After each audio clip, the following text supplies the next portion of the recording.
नहमदुहु व नुसल्ली अला रसूलिहिल करीम अम्मा बाद अऊज़ु बिल्लाहि मिनश शैतानिर रजीम बिस्मिल्लाहिर रहमानिर रहीम रदियल्लाहु अन्हुम व रदू अन्हु ஸதகல்லாஹுல் அஸீம். அளவற்ற அருளாளனும் நிகரற்ற அன்புடையோனுமாகிய எல்லாம் வல்ல அல்லாஹுவின் பெயரால் துவங்குகிறேன். அருமை நாயகம் முஹம்மதுர் ரசூலுல்லாஹ் ஸல்லல்லாஹு அலைஹி வஸல்லம் அவர்களின் மீதும் பாக்கியங்கள் நிறைந்த அவர்களுடைய உம்மத்தினர், குறிப்பாக இக்காணொளியில் இணைந்திருக்கிற நம் அனைவர் மீதும் எல்லாம் வல்ல அல்லாஹுவின் நல்லருள் என்றென்றும் நிறைவாக உண்டாவதாக. ஆமீன். எல்லாம் வல்ல அல்லாஹுவின் பேரருளால் இஸ்லாத்தின் வேர்களும் விழுதுகளும் என்கிற இந்த வரலாற்று தொடரினுடைய 80வது தொடரான இன்று ஹதரத் ஜரீர் இப்னு அப்துல்லா ரதியல்லாஹு தஆலா அன்ஹு அவர்களை பற்றி பார்க்க இருக்கிறோம். போலி கஅபாவை தகர்த்தெறிந்த ஜரீர் இப்னு அப்துல்லா என்று நாம் இன்றைக்கு தலைப்பிட்டிருக்கிறோம். நபிகள் நாயகம் ஸல்லல்லாஹு அலைஹி வஸல்லம் அவர்களின் சஹாபாக்களில் மிகவும் பிரபலமான சஹாபிகளின் வரிசையில் உள்ளவர்கள் ஹதரத் ஜரீர் ரதியல்லாஹு அன்ஹு. ஜரீர் இப்னு அப்துல்லா அல் பஜலி என்று அவர்களை சொல்லுவார்கள். பஜீலா என்று ஒரு கோத்திரத்திற்கு இவர் தலைவராக இருந்ததால் பஜலி என்று பெயர் வந்தது. நபிகள் நாயகம் ஸல்லல்லாஹு அலைஹி வஸல்லமினுடைய தோழர் என்பது மட்டுமல்ல, பெருமானாருக்கு மிகவும் பிரியத்திற்குரிய தோழராக இருந்தார்கள் என்பது இவர்களின் வரலாற்றிற்கு வலு சேர்க்கிற, மாண்பு சேர்க்கிற செய்தியாகும். சஹாபாக்களில் மிக்க அழகானவர்கள். முகத்தோற்றம், வசீகரம், எல்லாரையும் கவர்ந்திருக்கும் முகம் ஆகியவை ஜரீர் ரதியல்லாஹு அன்ஹு அவர்களின் பிரத்யேக தன்மைகள். மட்டுமல்ல, நல்ல கவிஞரும் நல்ல பேச்சாளரும் கூட. அற்புதமான வார்த்தைகளை கோர்த்து வைத்து உரையாற்றுவதில் மிகச்சிறந்தவர்கள் ஹதரத் ஜரீர் இப்னு அப்துல்லா ரதியல்லாஹு தஆலா அன்ஹு. நான் இவர்களின் அங்க அடையாளங்களை, இவர்களின் தோற்ற அமைப்பை சொல்லிக் கொண்டிருக்கிறேன். மிகவும் உயரமான சஹாபி, ரொம்ப உயரம். எந்த அளவிற்கென்றால் வரலாற்று ஆசிரியர்கள் அவருடைய தகவல்களில் இப்படியும் பதிவு செய்கிறார்கள், அவருடைய செருப்பு 1 முழம் இருந்திருக்கிறது. 1 முழம், ஒரு ஜான் அல்ல, 1 முழம் அளவுக்கு அவருடைய செருப்பு என்றால் அவருடைய உயரத்தை, அவருடைய பாதத்தை நம்மாலே கணக்கிட்டு கொள்ள முடிகிறது. இவருக்கு ஏன் ஜரீர் பஜலின்னு பேர் வந்தது? 2 காரணங்கள் சொல்லுவார்கள் வரலாற்று ஆசிரியர்கள். ஒன்று, இந்த பஜீலா என்பது யமன் நாட்டினுடைய ஒரு கோத்திரம். இவருடைய பூர்வீகம், வம்சாவளி எல்லாம் அங்கிருந்து வருவதால் இவருக்கு அந்த பஜீலா கோத்திரத்தை சார்ந்தவர் என்பதை குறிக்கிற வகையிலே பஜலி என்று குறிப்பிடுகிறார்கள். அந்த கோத்திரத்தார்களினுடைய ஒரு மூத்த தாயின் பெயர், இவர்களுடைய தாயின் பெயர் பஜீலா பின்து சஅப் என்பது. அந்த தாயினுடைய நினைவில் இந்த கோத்திரத்தாருக்கு பஜலி என்று பெயர் வைக்கப்பட்டது என்று சொல்லுவார்கள். சரி, வாருங்கள், இவர் இஸ்லாத்திலே சேர்ந்ததை, இவர் இஸ்லாத்திற்கு ஆற்றிய பங்கை, பெருமானாருடைய நெருக்கத்தை, சஹாபாக்களின் காலத்திலே இவருக்கு இருந்த இஸ்லாமிய பங்களிப்பை, போர்க்களங்களில் இவரின் ஆளுமையை, இவர் போனதற்கு பின்பும் நிரந்தரமாக நிலைத்து நிற்கிற இவரின் புகழ்பாக்களை, இதையெல்லாம் நாம் இன்றைக்கு பார்க்க வேண்டும். முதலில் அவர்கள் இஸ்லாமாகிற செய்தியை பார்க்கிறோம். யார் யாரோ அவர் இஸ்லாமாகிற செய்தியை பல்வேறு நூல்களில் அறிவித்திருந்தாலும் நாம் நேரடியாக அவர் சொல்லுவதை போல அவரே சொல்லுகிற அந்த ஹதீஸை எடுத்துக்கொள்ளலாம். ஹதரத் ஜரீர் ரதியல்லாஹு தஆலா அன்ஹு அவர்கள் அறிவிக்கிறார்கள், இஸ்லாத்திலே சேருவதற்காக நான் மதீனாவை நெருங்குகிறேன். லம்மா தனவுது மினல் மதீனா, மதீனாவுக்கு நெருங்கி அங்கே வந்து சேர்ந்தவுடன் எனது வாகனத்தை மஸ்ஜிது நபவிக்கு வெளியிலே நான் கட்டி கொண்டேன். அதற்கு பிறகு என் ஆடையை சரி செய்து கொண்டேன்.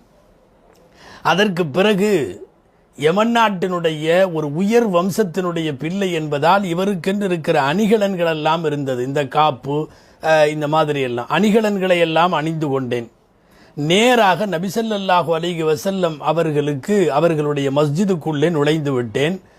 ஜும்மாவுடைய தொழுகை, நபி ஸல்லல்லாஹு அலைஹி வஸல்லம் குத்பா ஓதி கொண்டிருந்தார்கள். நான் போனவுடன் அஸ்ஸலாமு அலைக்கும் என்று அவர்களுக்கும் இருக்கிற எல்லோருக்கும் சலாமை சொல்லிவிட்டேன். ஃபஸல்லம்து அலைஹி வ அலல் முஸ்லிமீன், சலாம் சொல்லிவிட்டு நான் அமர்ந்திருக்கிறேன். எல்லாரும் என்னை பார்க்கிறார்கள், எல்லாரும் என்னை பார்க்கிறார்கள். எனக்கு லேசாக துணுக்குற்றது. ஏன் இப்படி எல்லாரும் என்னை முறைக்கிறார்கள்? என் கூட வந்தவங்களை எல்லாம் யாரும் பார்க்கல, அவங்கள எல்லாம் யாரும் கவனிக்கல, ஆனால் என்னை மட்டும் குறிப்பாக எல்லோரும் பார்க்கிறார்கள். நான் என் பக்கத்தில் உட்காந்துருக்கிறவங்கள்ட்ட கேட்டேன், ரசூலுல்லா என் விஷயமா ஏதாவது பேசுனாங்களோ, எல்லாரும் என்னை திரும்பி பார்க்குறாங்களே அத்தனை பேரும், சில பேர் கடைக்கண்லையாவது திரும்புகிறாங்களே, அத்தனை பேரும் முறைத்து பார்க்கிறார்களே.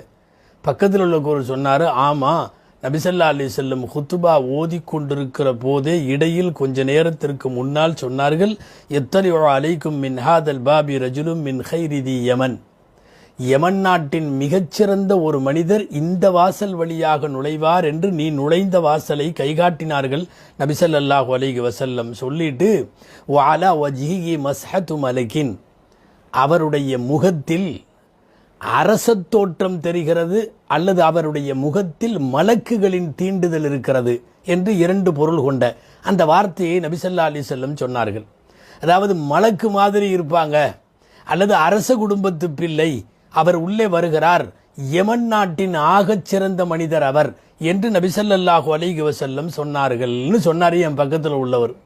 அதனால இந்த வாசல் வழியா நுழைஞ்ச என்னையே எல்லாரும் உத்து உத்து பார்த்துருக்காங்கன்னு நான் புரிஞ்சுட்டு ஃபஹமித்துல்லாஹ அலாமா அபுலானி, அல்லாஹ் எனக்கு அளித்த இந்த பெரிய சிறப்பை குறித்து நான் அல்லாஹுவிற்கு நன்றி செலுத்தினேன். இது நடக்கிறது எப்போ தெரியுமா? ஹிஜ்ரி 10. நபிசல்லாஹு அலைஹி வஸல்லம் வஃபாத்தாக இன்னும் சில தினங்களே இருக்கிறது. இந்த நிலையில் தான் இவர் இஸ்லாமில் சேர வருகிறார். ஹதரத் ஜரீர் பஜலி ரதியல்லாஹு தஆலா அன்ஹு அவர்களோடு 150 பேர் அவருடைய கூட்டத்தார்கள் வந்தார்கள். ஒருவர் 150 பேரை அழைத்து கொண்டு இஸ்லாத்திலே சேர வருகிறார் என்றால் அவருக்கான மரியாதை நபிசல்லாஹு அலைஹி வஸல்லம் அவர்களிடமும் சஹாபாக்களும் மிக உயர்ந்தது. 150 பேர்த்தோட ஜும்மா முடிஞ்ச உடனே நம்ம நபிகள் நாயகம் ஸல்லல்லாஹு அலைஹி வஸல்லமை சந்தித்தார்கள். எல்லாரும் முஸ்லிம் ஆனார்கள். எல்லாரும் ரசூலுல்லாவிடத்தில் இஸ்லாமிய பைஅத் என்ற உடன்படிக்கையை எடுத்துக்கொண்டார்கள். இந்த இஸ்லாத்தில் சேர்ந்ததை பற்றி ஜரீர் இப்னு அப்துல்லா ரதியல்லாஹு அன்ஹு அவரே கண்டினியூ பண்ணி சொல்றாரு, நபி ஸல்லல்லாஹு அலைஹி வஸல்லம் எனக்கு ஒரு விரிப்பை எடுத்து என்னை உட்கார வைத்தார்கள். அரச குடும்பத்து பிள்ளை, யமன் நாட்டின் மிகச்சிறந்த பிள்ளை, அற்புதமான தோற்றம், அழகான வசீகரம், பார்த்த உடனே ஒரு தலைமைக்கான தேர்ந்த இலக்கணம். ரசூல் ஸல்லல்லாஹு அலைஹி வஸல்லம் அவர்கள் துண்டை விரித்து அமர வைத்தார்கள். அப்போ என்கிட்ட பையத்து செஞ்சாங்க. என்கிட்ட என்னென்ன பையத்து செஞ்சாங்க அப்படிங்கிறத சொல்கிறாங்க ஜரீர் ரதியல்லாஹு அன்ஹு. 1, அஷ்ஹது அல்லா இலாஹ இல்லல்லாஹ் வ அஷ்ஹது அன்ன முஹம்மதர் ரசூலுல்லாஹ்னு பையத்து செஞ்சாங்க. நானும் அதே உறுதியை கொடுத்தேன். ஒ துகீம ஸலாத்த வ தூதி ஸகாத், தொழுகையை நிறைவேற்றணும், ஸகாத்து கொடுக்கணும்னு சொன்னாங்க. நானும் அதை சொல்லிட்டேன். 3 விஷயம் ஆச்சு. 4வது சொன்னாங்க வ தஸூம ரமலான, ரமலானில் நோன்பு வைக்கணும்னு சொன்னாங்க. 4 முடிஞ்சுது. 5வது சொன்னாங்க வ தன்சிஹுல் முஸ்லிம், ஒரு முஸ்லிமுக்கு எப்போதும் நன்மையை நாடணும்னு சொன்னாங்க. 5 விஷயம் ஆச்சு. 6வது விஷயம் சொன்னாங்க வ துதி அல் வாலி வ இன்கான அபுதன் ஹபஷியன், ஒரு கருப்பு நிற நீக்ரோ அடிமை உனக்கு தலைவராக இருந்தாலும் அந்த தலைமைக்கு கீழே நீ கட்டுப்பட்டு நடக்க வேண்டும் என்று சொன்னார்கள். ஜரீர் ரதியல்லாஹு அன்ஹுவுக்கு சொல்லப்பட்டாலும் உலகத்திற்கு உரத்து சொல்லப்பட வேண்டிய மிக முக்கியமான 6 செய்திகள் இவை. 1வது ஷஹாதத் கலிமா, 2வது தொழுகை, 3வது இந்த ஹதீஸின்படி ஜக்காத்து, 4வது நோன்பு, 5வது நபி ஸல்லல்லாஹு அலைஹி வஸல்லம் சொன்னது எல்லா முஸ்லிம்களுக்கும் எப்போதும் நன்மையைத்தான் நினைக்கணும், கெடுதியை நினைக்கக்கூடாது. 6வது விஷயம், எவ்வளவு உங்களுக்கு பார்வையிலே மோசமாக தெரிந்தாலும் கருப்பு நிற நீக்ரோ அடிமை தலைவராக நியமிக்கப்பட்டாலும் அந்த தலைமைக்கு கீழே நீங்கள் கட்டுப்பட்டு இருக்கணும்னு சொன்னாங்க. நான் சொன்னேன், நாம் ஆம், நான் இது எல்லாத்தையும் ஏற்றுக்கிறேன்னு சொன்னேன். ஃபபாயாஹு, ஸல்லல்லாஹு அலைஹி வஸல்லம் என்னிடத்தில் இஸ்லாமிய ஒப்பந்தம் செய்தார்கள். நான் முஸ்லீம் ஆகிவிட்டேன். அவரே சொல்றாரு, அஸ்லம் து கபில மௌத்தி ரசூலில்லாஹி பி 40 யௌமன், சரியா நான் இஸ்லாத்தில் சேர்ந்து 40 நாளில் ரசூலுல்லாஹ் வஃபாத். நபி ஸல்லல்லாஹு அலைஹி வஸல்லம் வஃபாத்தாவதற்கு முன்பு 40 நாளைக்கு முன்பு இஸ்லாத்தில் சேர்ந்திருக்கிறார்கள். உங்களுக்கு ஒரு எண்ணம் தோன்றலாம், 40 நாள் தானே கூட இருந்தாரு, மற்ற சஹாபிகள் மாதிரி நிறைய நாளெல்லாம் கூட இல்லையில்ல, அப்போ இது சஹாபாக்கள்ல கொஞ்சம் குறைஞ்ச என்று நினைக்கவே முடியாது.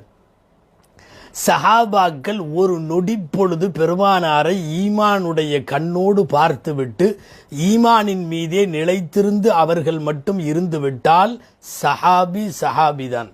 அது 1 நிமிஷமோ 1 மணி நேரமோ 1 வருஷமோ 10 வருஷமோ அல்லது ரசூலுல்லாவோடு அவர்களின் பிரச்சார காலமான 23 வருஷமோ, அபூபக்கர் ரலியல்லாஹு அன்ஹு போல இப்படியெல்லாம் இருந்தாலும் அவர்கள் எல்லோரும் சஹாபாக்கள். சாஹிபுர் ரசூல் என்கிற உலகத்தின் உயரிய தரத்தை அல்லாஹ் அவர்களுக்கு கொடுத்திருக்கிறான். இப்படிப்பட்ட ஜரீர் ரலியல்லாஹு தஆலா அன்ஹு இஸ்லாத்தில் சேர்ந்த உடனே நபி ஸல்லல்லாஹு அலைஹி வஸல்லம் ஒரு முக்கியமான பொறுப்பை அவங்கள்ட்ட ஒப்படைச்சாங்க. ஃபஸ்ட்டு இஸ்லாத்துக்குள்ளே என்ட்ரி ஆன உடனே நீங்கள் செய்ய வேண்டிய பணி, ஆர்வத்தோடு ஆனந்தத்தோடு துள்ளி குதித்து உத்தரவிடுங்கள் அல்லாஹ்வின் தூதரை, எதா இருந்தாலும் நான் செஞ்சு காட்டுறேன் அப்படின்னு உடனடியாக அந்த பொறுப்பை எடுத்துக்கிறார். அது என்ன பொறுப்பு? சஹீஹ் முஸ்லிமிலே நாம் பார்க்கிறோம். அந்த ஹதீஸ் அப்படியே வருது, அவரே சொல்கிற மாதிரியே இருக்குது. அதனால் நாம் அவர் சொல்கிற மாதிரியே பார்ப்போம். முஸ்லிமுடைய ரிவாயத்து ஜரீர் இப்னு அப்துல்லாஹில் பஜலி ரலியல்லாஹு அன்ஹு அறிவிக்கிறார்கள், நபி ஸல்லல்லாஹு அலைஹி வஸல்லம் என்னை கூப்பிட்டு சொன்னார்கள், யா ஜரீர், ஜரீரே, அலா துரியுனி மின் தில்ஹலசா, இந்த துல்ஹலசாங்கிற இடத்துல ஒரு போலி காபாவை கட்டி வச்சிருக்கானுங்க. எக்கச்சக்கமான சிலைகளை அந்த காபாவுக்குள்ளே வச்சிருக்கானுங்க. முதல்ல அது காபா கிடையாது. ரெண்டாவது, சிலைகளை எல்லாம் அப்படி ஒழித்து கொண்டிருக்கிற நமக்கு இது மிகப்பெரிய உள்ளத்தில் துன்பத்தை தருது. எனக்கு ஒரு ராகத்தை தரக்கூடாதா? நீங்கள் நாயகம் மிகச்சரியான ஒரு பொறுப்பை சரியான ஆளிடம் கொடுக்கிறார்கள். காரணம், இவர் அந்த பகுதியை சார்ந்தவர். இவரோடு இருக்கிற கோத்திரத்தார்களில் காஃபிரான நிறைய பேர், முஸ்லிமானவர்கள் அல்ல, காஃபிரான நிறைய பேர் இந்த பஜீலா கோத்திரத்தார்கள் அந்த காபாவை தான் வணங்கி கொண்டிருக்கிறார்கள். யமனிலே இருக்கிற காபா. நீண்ட வரலாற்றுக்கு போக விரும்பவில்லை என்றாலும் ஒரு சின்ன ஃப்ளாஷ்பேக் உங்களுக்கு சொல்ல வேண்டும். உங்களுக்கு தெரியும், யானைப்படையை அழிக்க வந்த அபரஹா, அவனுக்கு நீண்ட நாள் ஆசை, அங்கு ஒரு காபாவை அமைத்து உலக மக்களை எல்லாம் அங்கு வர வைக்க வேண்டும், சந்தை பெருக வேண்டும், பொருளாதாரம் பெருக வேண்டும், யாரும் மக்காவிற்குள் போகக்கூடாது என்கிற கெட்ட எண்ணத்தோடு தானே அவன் அங்கே இந்த காபாவை இடிக்க வந்தான். அவன் அழிந்து போனான் என்பதெல்லாம் வரலாறு. அலம் தரு கைஃபவிலே நாம் வாசித்து தெரிந்த கேட்டு தெரிந்த வரலாறு. அதை விட்டு விடுவோம். ஆனால் அவனுடைய கனவை பின்னாலே வருபவர்கள் நிறைவேற்றினார்கள். குறிப்பாக ஹசாம் கோத்திரத்தார், பஜீலா கோத்திரத்தார், இவர்களெல்லாம் சேர்ந்து ஒரு மிகப்பெரிய காபாவை அங்கே நிறுவினார்கள்.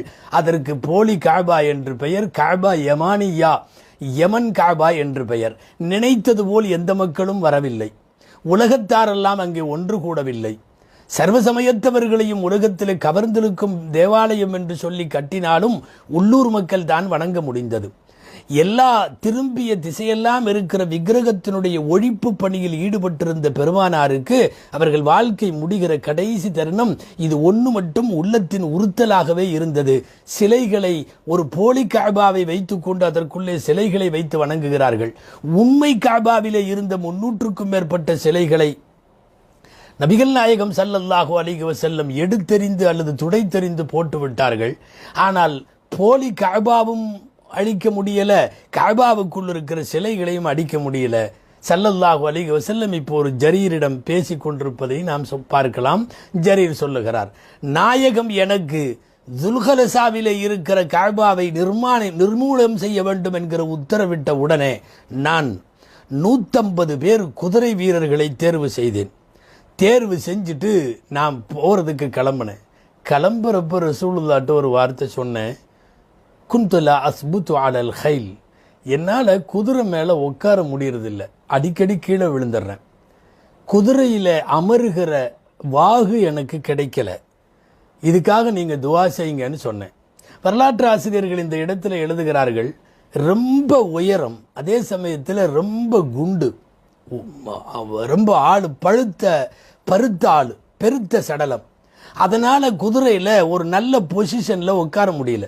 பொதுவாக தொப்பையெல்லாம் இல்லாத, குண்டா இல்லாத, ஒல்லியானவங்க ஈஸியாக குதிரையில் உட்கார முடியும்.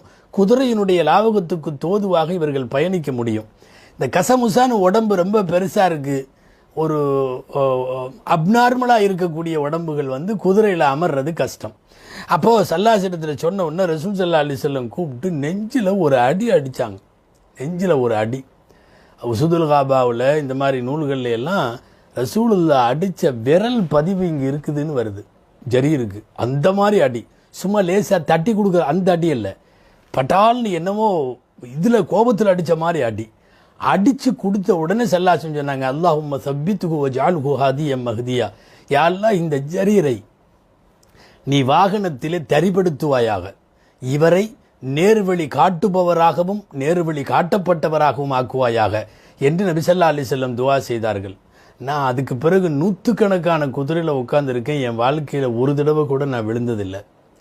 நான் உஸ்மான் ரலியல்லாஹு அன்ஹு காலம் வரை எக்கச்சக்கமான போர் செஞ்சிருக்கிறேன். அலி ரலியல்லாஹு அன்ஹு காலம் வரை இல்லை, முஆவியா ரலியல்லாஹு அன்ஹு காலம் வரை. ஆனால் ஒரு தடவை கூட நான் குதிரையிலிருந்து விழுந்ததில்லை. ஸல்லல்லாஹு அலைஹி வஸல்லம் செய்த துஆ. விஷயத்திற்கு வருவோம். 150 பேரை நான் எடுத்துக்கொண்டு எல்லாமே குதிரை வீரர்களாக கிளப்பிக்கொண்டு இனிமேல் குதிரையில் சரியாக உட்காருவதற்கான துஆவையும் ரசூலுல்லாஹ்விடத்திலே வாங்கி கொண்டு நான் போனேன்.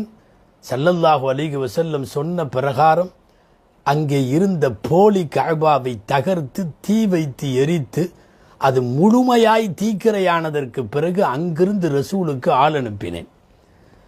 எங்களில் ஒருத்தர் இருந்தார், அபு அர்தாத்னு பேர். அவரை கூப்பிட்டு குதிரை எடுத்துகிட்டு போ, நேராக மதீனாவில் போய் ரசூலுல்லாஹ்விடம் உங்கள் ஆசை நிறைவேறிவிட்டது, உங்கள் உள்ள உறுத்தல் நீங்கி நீங்கள் ராகத்து கேட்டீர்களே அந்த ராகத்து கிடைத்து விட்டது, நாங்கள் நிர்மூலமாக்கி விட்டோம் என்று போய் சொல் என்று அனுப்பி வைத்தார்கள். அபு அர்தாத் நேராக ரசூலுல்லாஹ்விடம் மதீனாவிற்கு வருகிறார். ஸல்லல்லாஹு அலைஹி வஸல்லம் இடத்திலே சொல்லுகிறார், ஒரு சந்தோஷமான செய்தியை உங்களிடத்திலே சொல்ல வந்தேன் என்று சொல்லிவிட்டு ரசூலுல்லாஹ்விடம் மா ஜிஅதுக ஹத்தா தரக்னாஹா கஅன்னஹா ஜமல் அஜ்ரப், கிட்டத்தட்ட அந்த போலி கஅபாவை, யமனுடைய கஅபாவை, பொய்யான கஅபாவை, அதன் விக்கிரகங்களை முழுமையாக எரித்து முடித்து விட்டோம். நான் வருகிற போது சொறிபிடித்த ஒட்டகத்தை போல் அந்த இடம் காட்சி அளிக்கிறது. அதாவது தீக்கு இரையாகி கரிஞ்சு போய் அங்கங்கே வெந்து சாம்பலாகி உருக்குலைந்து போன ஒரு கட்டிடத்தை அவர் சொறிபிடித்த ஒட்டகத்தின் உடலுக்கு வர்ணிக்கிறார். இப்படி ஆக்கிட்டோன்னு சொல்ல உன்ன ஸல்லல்லாஹு அலைஹி வஸல்லம் அவர்கள் அதில் அந்த 150 குதிரை வீரர்கள் அஹ்மஸுகள், அவங்களுக்கு பேர், அவங்க பட்ட பேர் அஹ்மஸ் கோத்திரம். அவங்க ஸல்லல்லாஹு அலைஹி வஸல்லம் உடனே அல்லாஹ் அஹ்மஸீன்களுக்கு பரக்கத்து செய்வானாக பரக்கத்து செய்வானாகன்னு சொல்லி 5 தடவை இதில் ஈடுபட்ட 150 பேருக்கும் அல்லாஹு ஜல்லஷானுஹு தஆலா பரக்கத்து செய்யட்டும் என்று நபிகள் நாயகம் ஸல்லல்லாஹு அலைஹி வஸல்லம் அவர்கள் அவர்களுக்காக துஆ செய்தார்கள்.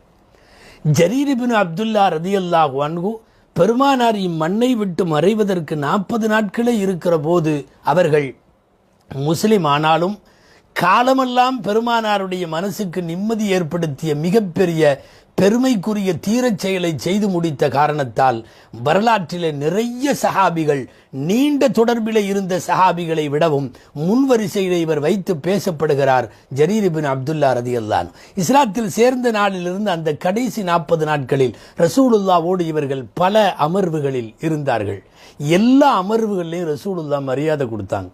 ரசூலுக்கும் இவருக்கும் அந்த 40 நாள் உள்ள அந்த கான்டாக்டை மட்டும் நம்ம ஃபர்ஸ்ட் பார்ப்போம். சஹீஹைன்ல புகாரி முஸ்லிமில் வந்திருக்கிற செய்திகளை மாத்திரம் பார்ப்போம். ஜரீர் ரலியல்லாஹு தஆலா அன்ஹு சொல்றாங்க, மா ஹஜபனி ரசூலுல்லாஹ் ஸல்லல்லாஹு அலைஹி வஸல்லம் முந்து அஸ்லம்து வலா அரானி இல்லா தஹிக். இஸ்லாத்தில் நான் சேர்ந்த நாள்லேருந்து எப்போ ரசூலுல்லாஹ்ட்ட போய் உட்கார்ந்தாலும் எனக்கு மறைஞ்சிக்க மாட்டாங்க, என்னை நேருக்கு நேர் பார்ப்பாங்க. ஒரு தடவை கூட சிரிக்காம ரசூலுல்லாஹ் என் முகத்தை பார்த்ததில்லை. எப்போ பார்த்தாலும் ஸல்லல்லாஹு அலைஹி வஸல்லம் சந்தோஷத்தோடு சிரித்த வண்ணம் என்னை பார்ப்பார்கள். அடுத்து சஹீஹான இன்னொரு ஹதீஸ், ரசூல் ஸல்லல்லாஹு அலைஹி வஸல்லம்ட்ட உள்ள அவருக்கான தொடர்பு அவரே சொல்றார். நான் ரசூலுல்லாஹ்ட்ட ஒரு தடவை வந்தேன், ஒரு வீட்டில் உட்கார்ந்துருக்கிறாங்க, ஃபுல்லாக சஹாபாக்கள், மம்லூ உல் பைத் மின சஹாபா, அத்தனை பேர் ரம்பியாச்சு. உள்ளே போகிறக்கு ஒரு ஆள் கால் வச்சு உள்ளே போகிறக்கு கூட இடம் இல்லை. கரெக்டாக போய் வாசலில் நான் நிற்கிறேன். நபி ஸல்லல்லாஹு அலைஹி வஸல்லம் வீட்டில் இருந்து என்னை அந்த ரூமில் இருந்து பார்த்துட்டாங்க. வாசலிலே வந்து நான் இடமில்லாமல் நிற்கிறேன் என்பதை பார்த்து விட்ட நபி ஸல்லல்லாஹு அலைஹி வஸல்லம் வலது பக்கம் திரும்பினார்கள், இடது பக்கம் திரும்பினார்கள். அதாவது எங்காவது இடம் இருக்கா, ஜரீரை கூப்பிட்டு உட்கார வைக்க முடியுமான்னு பார்த்தாங்க. ஃபலம் யர மௌதிஅன், அந்த ரூமுக்குள்ள ஒரு இடம் கூட இல்லை உட்கார்றதுக்கு. சில நேரம் அடைச்சு உட்கார்ந்துருக்கிற மஜ்லிஸ். அப்போ நபி ஸல்லல்லாஹு அலைஹி வஸல்லம் என்ன பண்ணாங்க, இனி அவர் அந்த வாசப்படியில் இருந்து அவர் உட்கார்றதா இருந்தா அது அறை அல்ல, அறைக்கு வெளியே ஒரு வேளை மண்ணாக இருக்கலாம், சாதாரணமாக உள்ள காலடி தடங்கள் படுற இடமா இருக்கலாம், கால் மிதியெல்லாம் நம்ம போடுறோமல்ல அந்த இடமா இருக்கலாம். ஆக ரூமுக்கு வெளியே அவரை உட்கார வைக்கணும். அவர் யமன் நாட்டினுடைய மிகச்சிறந்த மனிதர், யமன் நாட்டினுடைய அரச குடும்பத்தை சார்ந்தவர். முன்பொரு முறை நபி ஸல்லல்லாஹு அலைஹி வஸல்லம் இவருக்கு சங்கை செய்து விட்டு மக்கள்கிட்டையும் சொன்னாங்க, இதா அதாக்கும் கரீமு கௌமின் ஃபஅக்ரிமூஹு, எந்த கூட்டத்தில் இருந்தும் சங்கையானவர் வந்தால் நாமளும் சங்கைப்படுத்தணும் அப்படின்னு சொல்லியிருக்காங்க. என்ன பண்ணாங்க தெரியுமா? தோளில் உள்ள துண்டை எடுத்தாங்க ஸல்லல்லாஹு அலைஹி வஸல்லம், எடுத்து இப்படி போட்டு சுருட்டுனாங்க. ஹதீஸில் அப்படியே வருது. ரசூல் ஸல்லல்லாஹு அஹதன் நபியு ரிதாஹு ஃபலஃபஹு, சுருட்டியாச்சு. சுருட்டி நாம் பசங்கள்கிட்ட கேட்ச் போடுறதுக்காக ஒரு துணியை சுருட்டுவோமல்ல, பந்து மாதிரி சுருட்டி முடிச்சுட்டு ஸல்லல்லாஹு அலைஹி வஸல்லம் ஜரீரை நோக்கி துண்டை வீசினாங்க. எந்த துண்டு? நபிகள் நாயகம் ஸல்லல்லாஹு அலைஹி வஸல்லம் மேலே போட்டிருந்த துண்டு. கரெக்டாக கேட்ச் பண்ணார் அவர் நபி ஸல்லல்லாஹு அலைஹி வஸல்லத்தினுடைய துண்டை. வாங்கின உடனே விரிச்செல்லாம் உட்காரல. யாருக்கு துண்டு போகுது சரேன்னு திரும்புகிறாங்க. எல்லா சஹாபாக்களும் வாசல்லே ஜரீர் நிற்கிறார். ஜரீருக்கு நாயகம் கொடுத்த அந்த கடைசி நாட்களில் கொடுத்த மரியாதை உச்சகட்டமானது. எல்லாத்துக்கும் ஒரு விதமான மனசில் இவ்வளவு பெரிய சங்கை செய்கிறார்களே, என்ன துணியை துணித்து வீசின உடனே அவர் வாங்கி அதை முகத்தோடு மோர்ந்து கொண்டார். ரொம்ப நேரம் அப்படி வச்சுக்கிட்டார் அணைச்சிக்கிட்டு. கடைசியாக அந்த துண்டுக்கு முத்தம் கொடுத்தார். அதற்கு பிறகு அந்த துண்டை வைத்து கொண்டே உட்கார்ந்து கொண்டார். அதற்கு பிறகு மஜ்லிஸ் எல்லாம் முடிந்ததற்கு பிறகு நபி ஸல்லல்லாஹு அலைஹி வஸல்லம்ட்ட வந்து சொன்னார், அக்ரமக்கல்லாஹு யா ரசூலல்லாஹ் கமா அக்ரம் தனி, என்னை சங்கைப்படுத்துகிறீர்களே இப்படி, அல்லாஹ் உங்களை மிகவும் சங்கையாக வைப்பானாக அப்படின்னு சொன்னப்போ தான் நபி ஸல்லல்லாஹு அலைஹி வஸல்லம் சொன்னாங்க, இதா அதாக்கும் கரீமு கௌமின் ஃபஅக்ரிமூஹு, ஒரு கூட்டத்தினுடைய சங்கைக்குரிய நபர் உங்கள்கிட்ட வந்தால் நீங்களும் அவரை சங்கையோடு அமர வையுங்கள் என்று சொன்னார்கள் ஸல்லல்லாஹு அலைஹி வஸல்லம் அவர்கள். இவருக்கும் ரசூலுல்லாவுக்கும் உள்ள சின்ன சின்ன தொடர்பு கூட ஜரீர் ரலியல்லாஹு அறிவிச்சிடுறாங்க. நான் பின்னால் சொல்ல வருவேன், இவர் நிறைய ஹதீஸுகளை அறிவித்தவரும் கூட, அது சம்பந்தமாக பின்னாடி வருது. அதனால் சின்ன சின்ன ரசூலுல்லாஹ் கூட உள்ளதையெல்லாம் சொல்லிடுறார். ஹஜ்ஜத்துல் விதால உதாரணமாக சொல்ல போனால் அவரே அறிவிக்கிறாரு, ஹஜ்ஜத்துல் விதால ஸல்லல்லாஹு அலைஹி வஸல்லம் குதிரையில் உட்காந்துட்டாங்க. லட்சக்கணக்கான சஹாபிகள். இப்போ ரசூலுல்லாஹ் பேசணும். நபி ஸல்லல்லாஹு அலைஹி வஸல்லம் திரும்புகிறாங்க. பக்கத்தில் ஜரீர் இப்னு அப்துல்லா 40 நாளைக்கு முன்னாடி இஸ்லாம் ஆனவர் ஹஜ்ஜத்துல் விதால ரசூலுல்லாவுடைய பாதத்துக்கடியில் நிற்கிறார்னா எவ்வளவு நெருக்கமாக இருப்பார். எங்கேயோ ஓரஞ்சாரத்தில் இல்லை, இவ்வளவு நெருக்கமாக. ஸல்லல்லாஹு அலைஹி வஸல்லம் சலசலப்பாக சத்தம் கேட்டுட்டு இருக்கு, பேச முடியல. நம்ம அடிக்கடி மைக்கில் அறிவு செய்யமில்ல, தயவு செய்து அமைதி காக்குமாறு கேட்டுக்கொள்கிறோம்னெல்லாம் சொல்கிறோமில்ல, அந்த மாதிரி டப்புன்னு ஸல்லல்லாஹு அலைஹி வஸல்லம் இப்படி குனிஞ்சாங்க. வாகனத்திலிருந்து குனிஞ்சா ஜரீர் இஸ்தன்சித்தின்னாஸ், ஜரீரை மக்களை கொஞ்சம் அமைதிப்படுத்துங்க, நான் பேசணும் அப்படின்னு சொன்னாங்க ஸல்லல்லாஹு அலைஹி வஸல்லம்.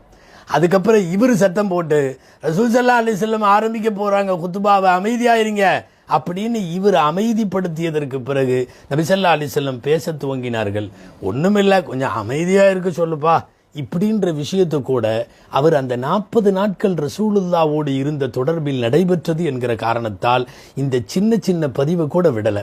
அதுக்கப்புறம் நபி ஸல்லல்லாஹு அலைஹி வஸல்லம் பேச ஆரம்பித்த உடனே முதல்ல என்ன பேசினாங்க அதையும் அறிவிக்கிறார். ஸல்லல்லாஹு அலைஹி வஸல்லம் சொன்னார்கள், லா தர்ஜிஉ பஅதி குஃபாரன் யத்ரிபு பஅதுக்கும் ரிகாப பஅதின், எனக்கு பின்னால் உங்களுக்குள்ளே ஒருவர் வெட்டி சாய்த்து கொள்ளுகிற காஃபிர்களைப் போல நீங்கள் ஆக வேண்டாம் அப்படின்னு நபி ஸல்லல்லாஹு அலைஹி வஸல்லம் தங்களின் பேச்சை துவங்கினார்கள். இதுவெல்லாம் ஹதரத் ஜரீர் இப்னு அப்துல்லா அல் பஜலி ரதியல்லாஹு தஆலா அன்ஹு அவர்கள் ரசூலுல்லாவோடு வைத்திருந்த பல்வேறு தொடர்புகள். இதே ஹதரத் ஜரீர் இப்னு அப்துல்லா ரதியல்லாஹு தஆலா அன்ஹு அவர்கள் ரசூலுல்லா மௌத்தா போன உடனே எக்கச்சக்கமான பேர் நவுது பில்லா முர்த்தத்தா போனாங்க. ஆனால் உறுதியான திடமான உள்ளம் கொண்டவர் ஜரீர். பாருங்க, ஒரு ஜனாசாவுக்கு வர்றாங்க ஜரீர் ரலியல்லாஹு, யாரோ ஒருத்தருடைய ஜனாசா. இந்த ஜனாசாவுக்கு பிரபலமான சஹாபி அஷாஸ்ன்னு ஒருத்தர் வந்திருக்கார். அஷாஸ் மூத்த சஹாபி. அஷாஸ் ஜரீரை விட சீனியர் இந்த விஷயத்தில்.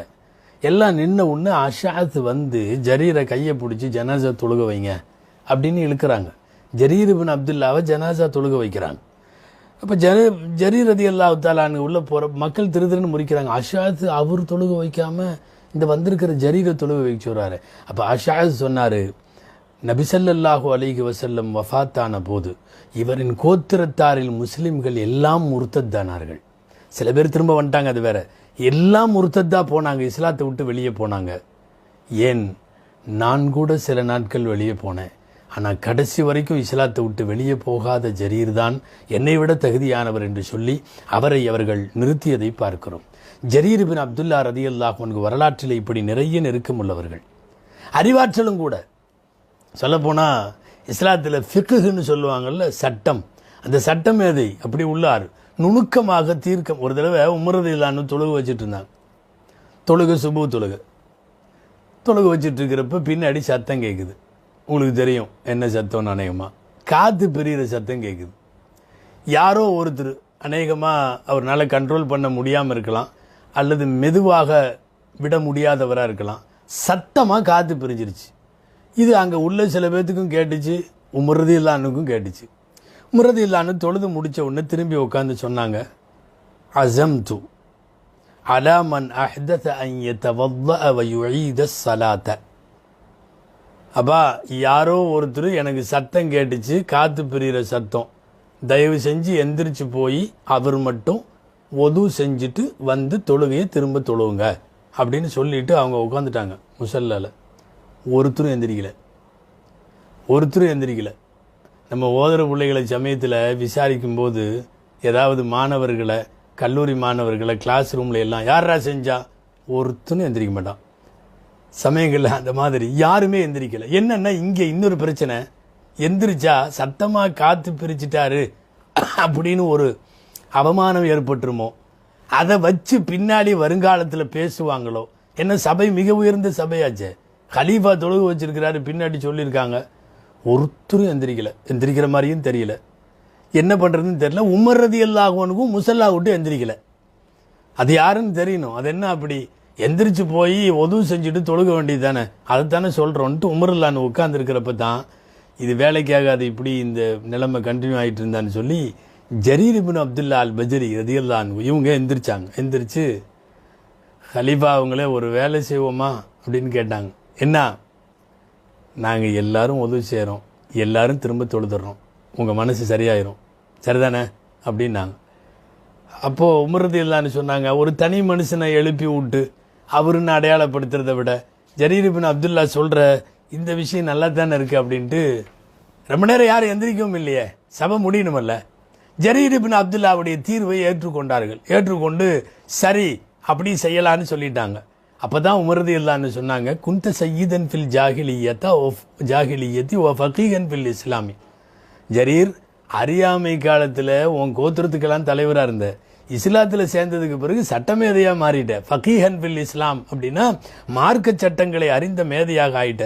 எல்லாரும் போனாங்க, எல்லாரும் உதவு செஞ்சாங்க, எல்லாரும் வந்து தொழுதாங்க என்று இருக்கிறது.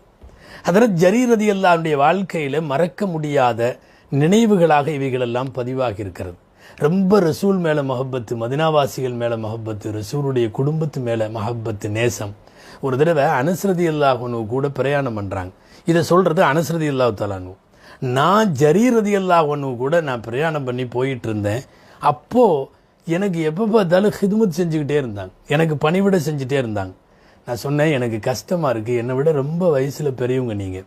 அனஸ் ரலியல்லாஹு அன்ஹு சின்னவர், ஜரீர் ரலியல்லாஹு அன்ஹு ரொம்ப மூத்தவர். இப்படி வயசானவராக இருக்கிற நீங்கள் சின்ன பையனாக இருக்கிற எனக்கு பணிவிட செய்கிறது எனக்கு ரொம்ப கஷ்டமாக இருக்குது அப்படின்னு சொன்னேன். அப்போ அவர் சொன்னார், மதீனத்து அன்சாரிகள் பெருமானாருக்கு என்னென்ன செய்தார்கள் என்பதை நான் அறிவேன், கண்ணாலே பார்த்திருக்கிறேன். நீங்கள் ரசூலுல்லாவுக்கு எப்படி பணிவிடை செய்தீர்கள் என்பதை கண்ணாலே பார்த்திருக்கிறேன். அப்போதே நான் ஒரு முடிவெடுத்து விட்டேன், மதீனாவாசிகள் யாரை பார்த்தாலும் என் உயிருள்ளவரை நான் அவர்களுக்கு பணிவிடை செய்வேன் என்று நான் முன்பே எடுத்த முடிவு அது என்று நபிகள் ஸல்லல்லாஹு அலைஹி வஸல்லமுக்கு பணிவிடை செய்கிற பாக்கியம் பெற்றவர்களுக்கெல்லாம் பணிவிடை செய்து தன்னுடைய கிடக்கையை தீர்த்தவர்கள் ஹதரத் ஜரீர் ரலியல்லாஹு தஆலா அன்ஹு அவர்கள். சாதாரணமாக இல்லை, அறிவாற்றல் மட்டுமல்ல, போர்க்களங்களிலும் அல்லாஹு அக்பர் மிகப்பெரிய கள போராளியாக இருந்து செய்திருக்கிறார்கள்.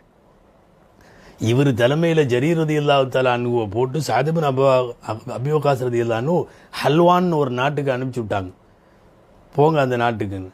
சண்டையே நடக்காமல் அந்த நாடு ஜரீர் ரலியல்லாஹு அன்ஹுடைய கைக்குள்ளே வந்துச்சு. ஜரீர் ரலியல்லாஹு அன்ஹுடைய யுத்த யுக்தி என்று அதை சொல்லுவார்கள் வரலாற்று ஆசிரியர்கள். மிகப்பெரிய அளவில் நடைபெற்ற மதாயின் போரிலே பங்கேற்றிருக்கிறார்கள்.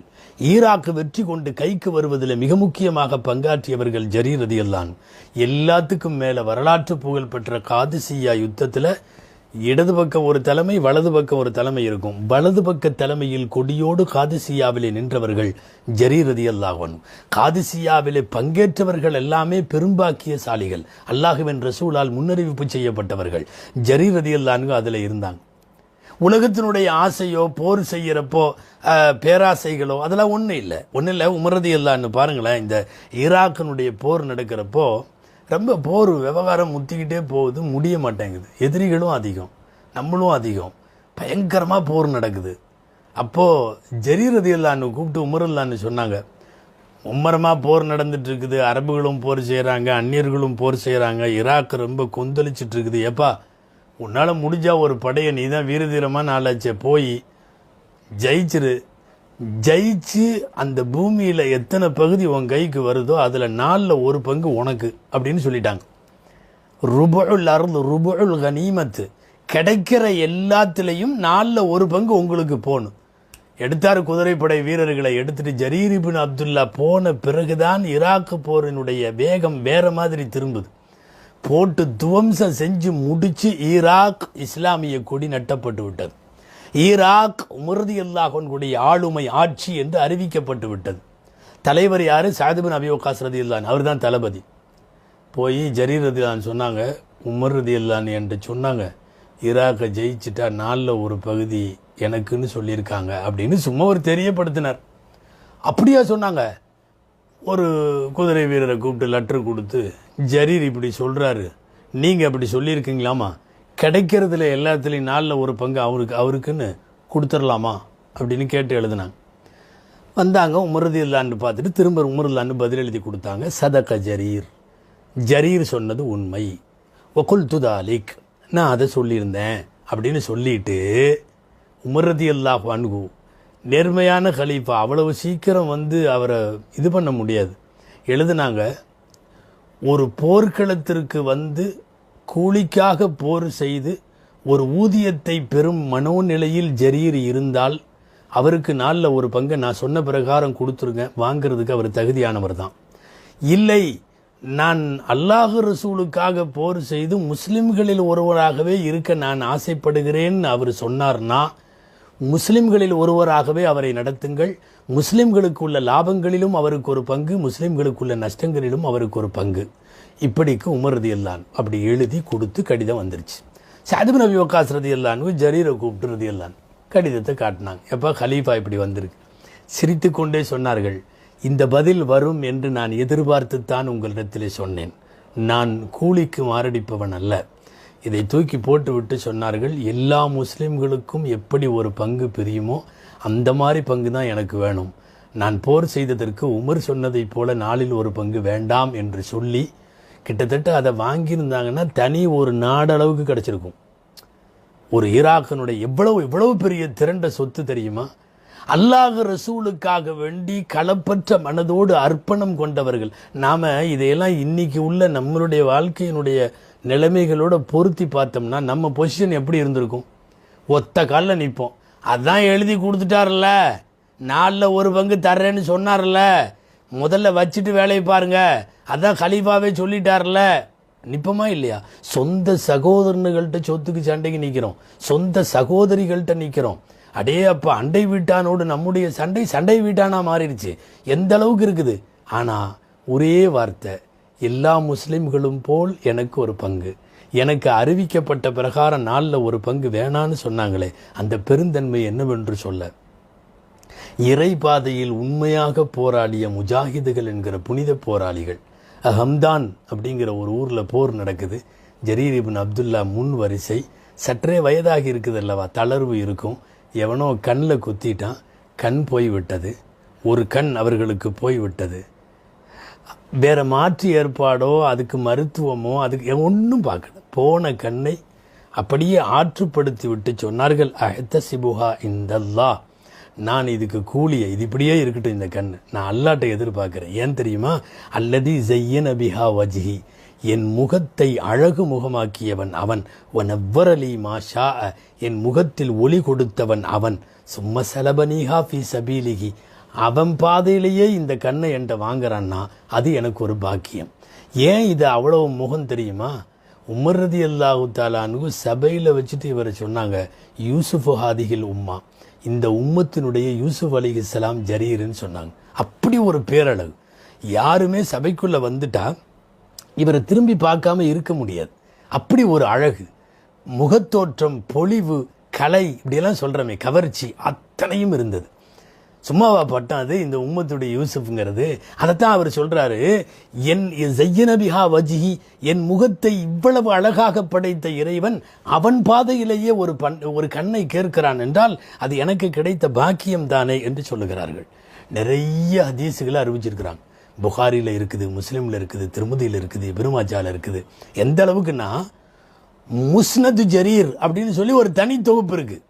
தனிப்பட்ட முறையில் ஹதீஸுகளை தொகுத்து வெளியிடுபவர்கள், முஸ்னது ஆயிஷா, முஸ்னது அனஸ், இந்த மாதிரி முஸ்னது ஜரீர் இருக்குது. 100க்கும் மேற்பட்ட ஹதீஸுகள். சிஹாசித்தா பூரா ஒரு அறிவிப்பாளர் பெயர் இடம்பெறுகிறது என்றால் எவ்வளவு மாண்பிற்குரிய சஹாபி. அஹ்லுல் இல்முகள் என்று சொல்லக்கூடிய இஸ்லாமிய கல்வியாளர்கள் இவரை ஃபத்வா கொடுக்கக்கூடிய அளவுக்கு ஆற்றல் பெற்ற சஹாபாக்கள் லிஸ்ட்டில் இவரை சேர்க்குறாங்க. வக்கான மின் அஹ்லில் ஃபுத்தியல் பாரிசீன், அஹ்ல ஃபத்வா அப்படின்னு சொன்னால் மார்க்க தீர்ப்பு கொடுக்கிற அளவுக்கு மார்க்க ஞானத்தை பெற்ற சஹாபிகளின் வரிசையில் போய் சேர்கிறார்கள். ஹதரத் ஜரீர் இப்னு அப்துல்லா அல் பஜலி ரலியல்லாஹு தஆலா அன்ஹு. கடைசி விஷயம், இவங்க அல்லாஹ் நீண்ட ஆயுள் கொடுத்தான். அலி ரலியல்லாஹு அன்ஹு காலத்தில் இருந்தாங்க. அலி ரலியல்லாஹு அன்ஹுக்கும் முஆவியா ரலியல்லாஹு அன்ஹுக்கு இடையில பிரச்சனை உங்களுக்கு தெரியும், நம்ம விரிவாக உள்ளே போவேனா. அலி ரலியல்லாஹு அன்ஹு இவரை தான் கூப்பிட்டாங்க, ஜரீர் நீ போய் முஆவியாட்ட பேச்சு நடத்து, ரலியல்லாஹு பேச்சு நடத்து. 2 பேருக்கும் இடையில ஒரு சுமூக உடன்பாட்டை எட்டுவதற்கு இடையில முதல்ல ஃபர்ஸ்ட் தூதரா போனவர் ஜரீர் ரலியல்லாஹு. எங்க முஆவியா ரலியல்லாஹு போய் அலி ரலியல்லாஹு அன்ஹுக்கும் முஆவியா ரலியல்லாஹு அன்ஹுக்கும் இடையில உள்ள பிரச்சனையை பேசி எப்படியாவது முஆவியா ரலியல்லாஹு அன்ஹுவை வழிக்கு கொண்டு வந்து அலி ரலியல்லாஹு அன்ஹுவையும் சற்று வழிக்கு கொண்டு வந்து இரண்டையும் சரி செய்ய வேண்டும் என்று கடுமையாக போராடிய முதல் சமாதான போராளி இவர். காரியம் நடக்கலை, முடியலை. 2 தரப்பு பேச்சுவார்த்தைகள் சுமூகமாக முடியலைன்னு உன்னை அங்கிருந்து எந்திரிச்சு வந்தவர் தான் பிஸ்மில்லான்னு. அதுக்கப்புறம் அலி ரலியல்லாஹு அன்ஹு பக்கமும் சேரலை, முஆவியா ரலியல்லாஹு அன்ஹு பக்கம் சேரலை. நேராக வந்தார், குடும்பத்தை பூரா கூட்டிட்டு ஃபுராத் நதிக்கரையினுடைய ஓரத்தில் குர்கீசியான்னு ஒரு ஊர் இருக்குது, அந்த ஊருக்கு குடி போயிட்டார். அங்கே போய் வீடு இது பண்ணி குடும்பத்தோடு செட்டில் ஆகி அங்கேயே இருந்தார். மௌத்தா போகிற வரையும் அங்கேயே இருந்தார். ஏனென்றால் நபிகள் ஸல்லல்லாஹு அலைஹி வஸல்லம் அவர் கேள்விப்பட்ட செய்திகளில் முக்கியமானது என்ன தெரியுமா? முஸ்லிம்கள் இரு கூறாக பிரிந்து கிடந்தால் 2 விட்டும் விலகிவிடு. எத்தனை ஹதீஸுகள் தெரியுமா இவங்க அறிவிக்கிறது? பிரயோஜனமான ஹதீஸுகள். ரொம்ப ஃபேமஸான ஹதீஸ் மல்லா யுர்ஹம் லா யுர்ஹம்னு ஒரு ஹதீஸ் வருது, நீங்கள் கேள்விப்பட்டிருப்பீங்க. யார் பூமியில் இறக்கம் காட்டலையோ அவங்க இறக்கம் காட்டப்பட மாட்டாங்க. இவர் அறிவிச்சது தான். மென்மையை இழந்தவன் எல்லாம் இழந்தவன், யஹ்ருமுர் ரிஃப்க யஹ்ருமுல் குல், இவர் அறிவிச்சது தான். அல்லாவின் தூதரே, திடீர்னு அந்நிய பெண் மேலே பார்வைப்பட்டுருது, வேணுன்ட்டெல்லாம் பார்க்கல, திடீர்னு பட்டுருது, கேட்டது இவர் தான். திடீர் பார்வை தவறல்ல, அதுக்கு பிறகு பார்க்காம இரின்னு ரசூலுல்லாஹ் சொன்ன உபதேசம் ஜரீர் ரலியல்லாஹு அன்ஹு வழியாகவே அறிவிப்பாகிறது. முக்கியமான ஹதீஸுகளை எல்லாம் அறிவித்த பெருமைக்குரிய ஜரீர் ரலியல்லாஹு தஆலா அன்ஹு, நான் சொன்னபடி யூப்ரட்டிஸ் நதிக்கரையோரத்தில் இருக்கிற ஒரு கிராமம் குர்கீசியாவிலே ஹிஜ்ரி 51 அவர்கள் ஷாமுக்கும் ஹைராவுக்கும் சமீபத்தில் உள்ள அந்த நதிக்கரையோரம் அவர்களுடைய வஃபாத் ஏற்பட்டது. ஹிஜ்ரி 51 ஜரீர் ரலியல்லாஹு அன்ஹு இந்த உலகத்தை விட்டு மறைந்தார்கள். 40 நாட்களே நாயகத்தின் தொடர்பில் இருந்தாலும் உலகத்தின் நாவுகளெல்லாம் திரும்ப திரும்ப பேசுகிற ஒரு அற்புதமான வரலாற்றுக்கு சொந்தக்காரர் ஜரீர் இப்னு அப்துல்லா அல் பஜலி ரலியல்லாஹு தஆலா அன்ஹு அவர்கள். எல்லாம் வல்ல அல்லாஹு ஜல்ல ஷானுஹு தஆலா அவர்கள் ஆற்றிய மகத்தான சேவைகளுக்கு நட்கூலிகளை வழங்கி அன்னலாரோடு 40 நாட்களே இருந்த அவர்களை நிரந்தரமாக ரசூலோடு வீற்றிருக்கச் செய்வானாக. ஆமீன். வஆகிரு தஅவானா அனில் ஹம்துலில்லாஹி ரப்பில் ஆலமீன். அஸ்ஸலாமு அலைக்கும் வரஹ்மத்துல்லாஹி வபரகாத்துஹு.